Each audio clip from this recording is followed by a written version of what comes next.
السلام عليكم. لا تنسوا الإعجاب بالفيديو والاشتراك في القناة تشجيعا لنا لنستمر بنشر المزيد إن شاء الله.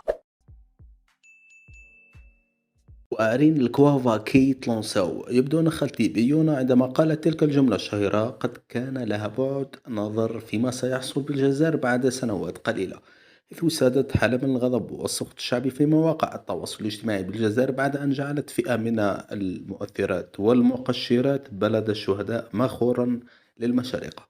لكن ما عساك أن تفعل عندما يكون الأب أو الزوج دندو؟ أنس الشيب في ضيافة جواري الجزائر، هذا أوضح توصيف من سيدة جزائرية في موقع فيسبوك دهنف على شرف بنات الجزائر، حيث استضافت مقشرتين جزائريتين هذا التيك توكر، وبلغتا في استضافته وتكريمه بالأكل والعناق والكاش حاجة، يعني فما حاجة فما حاجة على قول خونا شوالي.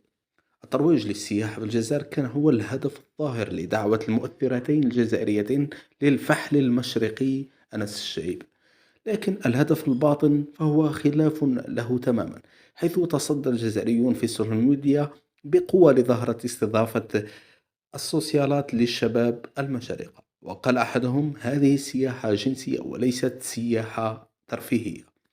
في مقالة أخرى على تويتر إكس سابقا: ولد بلادك تشرطي عليه 4 كيلو ذهب، والفلسطيني تشرطي عليه حفنة تراب من القدس اللي جامي راح لها أصلا. معلق آخر كتب: ما ربحنا والو من هاد البلاد، وزيد بنات بلادنا ما رحموناش قدام السوري والفلسطيني والعراقي، يا ربي خرجنا من هذه البقعة.